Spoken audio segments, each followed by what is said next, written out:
But it is going to be an electrifying evening as we prepare for the 2016 vice presidential debate. The only one that these two will do this year is happening in just a matter of hours. This is where it's all going to happen. Willett Hall. You're looking at it right now here on the campus of Longwood University. Both candidates have arrived. And as you can imagine, there's already a flurry of activity going on inside. And we're talking just 35 days to go until election. Pollsters, they're keeping busy with plenty to cover here. Right now, a new poll shows from Monmouth University showing Hillary Clinton with a double-digit lead in the swing state of Pennsylvania, up 10%. That's a major spike since the first presidential debate last week. She's up by 4 points nationally. We want to bring in Ashley Bell. He's Director of African American Engagement for the RNC. Ashley, thank you for joining us. Good to be with you. You know, it's really moving. We're here at this site here in Longwood when the original verdict came out for Brown versus Board of Education. The public schools here in this community, this county, said, we're going to shut down the schools for 5 years. We're not going to even open them because we don't want to desegregate. Some people feel that America today is very polarized when it comes to the issue of race. How is the Trump campaign dealing with that to attract minority voters? Why should they vote for Trump? Well, I can tell you directly to your point, that happened in many cities around this country. It's still today, children of color don't receive the right education because they live in the wrong neighborhoods. And what Donald Trump has done is speak directly to this issue and say to parents, if you live in places where your children aren't getting a good education, I would rather you make the decision on the school you go to instead of letting Hillary Clinton make that decision. School choice has been his #1 priority. He's talked about dedicating almost $20 billion to school choice so parents can have that flexibility. But we still have not come where we needed to go from Brown versus Board of Education. There's still so many children in bad neighborhoods who are their education is dictated by their zip code. And that shouldn't be the America we live in. Hillary Clinton is doing so well, double digits. I mean, incredibly well when it comes to the minority vote. How does Donald Trump even compete with that at this point? Well, let me tell you, the Democrats have a small margin of error. They have to get 95% or more to win. But I can tell you that Donald Trump's doing something differently than Mitt Romney did and John McCain. He's speaking directly to black voters where they live, where they worship, and I think we've seen gains from that. We started off with maybe 1% plus or minus 3, so that put us, what, -2? And now you're seeing polls where 5, 9, LA Times poll had us in the teens. We're making progress, and if we can get to 8, 9, 10% in places like Pennsylvania, Pennsylvania now becomes red. Why do you feel you're making progress? What's the issue that's resonating with African Americans? Telling the truth. I mean, people are so tired of hearing politicians come and sing the same old song. How many times can you live in an urban area and have a Democrat come in your church, come to where you work, and say the same thing and nothing ever changes? Hillary Clinton has been in office for 30 years and can't tell people one thing she's accomplished in 3 decades. So when you look at the things that she has been a part of, let's talk about the crime bill of the 90s. Many urban areas know what that did to the black community, and they want her to be honest about that effect and talk about what she's going to do to change it, and she's not doing that. Donald Trump is. All right, Ashley, we're going to continue that discussion, but I want to bring in Bob Schieffer here into this discussion. Bob, let's talk a little bit about the vice presidential debate. Historically speaking, it's been almost 40 years since the very first one. You had Bob Dole and Walter Mondale back in 1976. And it's funny because we've been playing some of those clips, and it was a very different debate than the one that we see right now, where the candidates are so well prepped and they know they have talking points that they're ready to use. This was almost a debate of the Mad Men era, where we see Bob Dole leaning on the lectern. I almost imagine him with a cigarette and a glass of brandy as he debates Walter Mondale. What are your recollections? Well, all of these vice presidential debates in their own way have been kind of fun. They've been kind of interesting. The other part is, in elections, people vote for the president. I think probably when you look back in it in our lifetime, the only election where the running mate made a difference was 1960, when Lyndon Johnson was Jack Kennedy's running mate, and he carried Texas. There's no question, and I'm from Texas, that Jack Kennedy would not have carried Texas had Lyndon Johnson not been on the ticket. And as a matter of fact, he also carried several other states, including Georgia, where he got I think he got Kennedy in 1960, the largest percentage of the vote he got was not in his own state of Massachusetts, but in Rhode Island. And the next one was Georgia. Yeah. And that was all where you're from. And Yeah. that was all because of Richard Russell, the senator from Georgia, who was one of Lyndon Johnson's closest friends. So it made a big difference that year. Most years, it really doesn't make a difference. So I think this is important. We'll get a full measure of both these men tonight.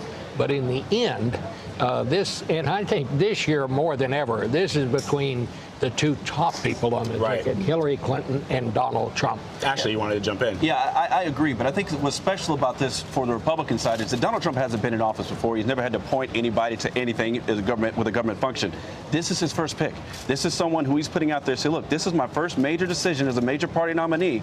I'm putting on full display why I chose this particular person. I think tonight you're going to see Governor Pence talk about his congressional record, his experience as a governor, and you're going to walk away saying Donald Trump picks people around him to know what they're doing and know what they're talking about. Well, that's big for him. Let me ask you this. What role do you think the vice president would play in a Trump administration? Has there been any discussion between Trump and Mr. Pence about what his particular role would be? Well, I think they have. I think you've seen that very publicly, that we've talked about Governor Pence being someone who can sit down and figure out how do we get a Trump agenda through Congress?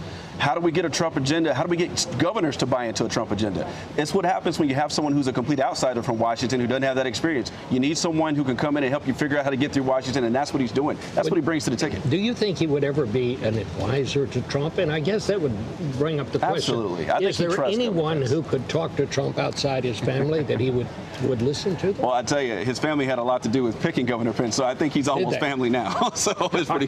Well, it does. Bob raises a good point. I mean, it was reported in the New York Times and other newspapers that Donald Trump, essentially, when he was making his decision or looking to make that decision for a vice presidential pick, essentially said, look, I'm going to make America great again. If you're the vice presidential candidate, your job is to do all the things that generally people think the president does. And so Hillary Clinton has said the pick of Tim Kaine is because she expects him, if anything should ever happen to her, that he'd be ready to be president of the United States. Sounds like what you're saying is that Mike Pence will be there to sort of push along the agenda, the Republican agenda, not necessarily the things that Donald Trump is saying on the campaign trail right now, the things that are important to the RNC and to the Republicans. Well, I think first off, you have to make sure, above all, if something would happen to the president, this person needs to be ready to step in. And I think Governor Pence is extremely qualified, understanding D.C., but also understanding how to govern a state and deal with the real problems of everyday people.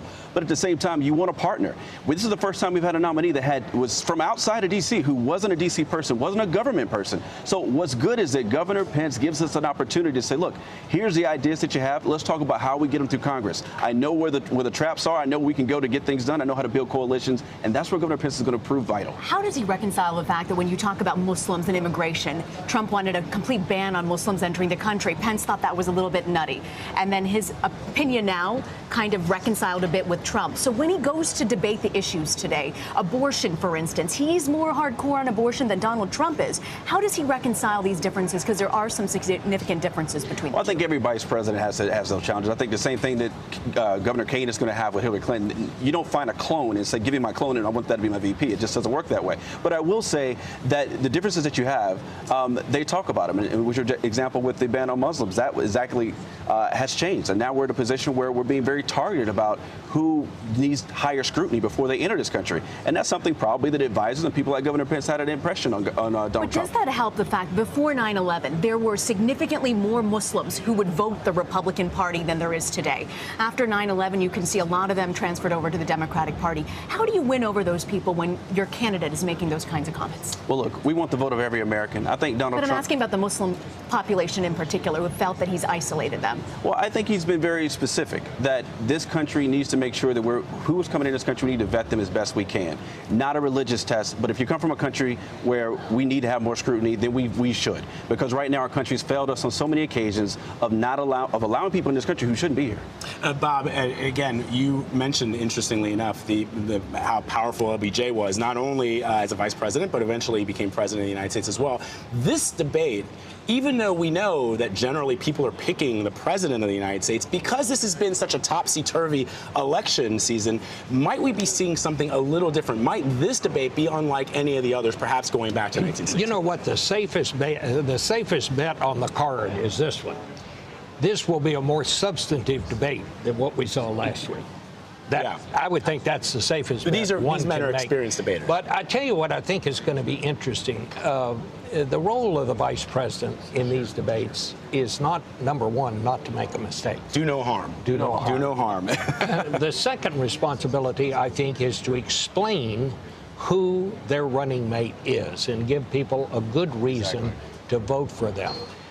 I'm wondering, though, if this debate may turn out to be something like I wouldn't be surprised to see Tim Kaine go after Donald Trump at the get-go, and I wouldn't be surprised to see Mike Pence try to turn it back to Hillary Clinton. We may have a debate here where we hear more about Hillary Clinton from Mike Pence and more about Donald Trump from Tim Kaine. From Tim Kaine. Because he will be able, Ashley, to go after Donald Trump, Kaine will, very quickly because of some of the things that has happened just in the last week or so with the Alicia Machado, with the tax returns, with the comment that came out of nowhere that perhaps Hillary Clinton is not faithful to her husband. These are things, I'm not saying it gives him the advantage. It just means that these are sort of the things that are fresh in people's minds right now that he's going to, and what I think is going to happen is he's going to force Mike Pence to have to defend Donald Trump and these accusations and not really talk about the things that are important to Americans like TPP, like trade, like NAFTA. Well, we would love to have a debate on policy, and if Governor Kaine goes there, I'm prepared to say that Governor Pence will respond. There's lots to discuss amongst two men that have a good record when it comes to policy. They have lots of experience. But if he goes there, you can expect Governor Pence to respond. There's lots of issues that Americans care about, and if Governor Kaine goes there, you can expect Governor Pence to respond. Bob, what are you looking for tonight? I want to see how well they promote the guy that is at the top of the ticket. I want to hear Mike Pence make an argument for Donald Trump. This is why Donald Trump would be the best president. I think you will also hear, and I would like to hear Tim Kaine say the same thing about the person that he is running with. I just hope we can kind of turn down the volume from what we had last time out, which I thought the whole thing was kind of an embarrassment and beneath the dignity of the office that both of these people are seeking. And I think we can do better than what we did last week, and I hope we do. I learned something new about Bob Schieffer that I never knew before. He always wears his purple. Yeah. For TCU. It's all about his TCU, and apparently he always wears purple socks. We're going to Instagram that on our Instagram account, and we're going to have him do a story to explain why he wears his purple socks on Instagram. Exactly. Ashley Bell, thanks so much for coming by. Thank you all. Bob Schieffer, always great to have you for a discussion. Appreciate it. See you, Bob. You too.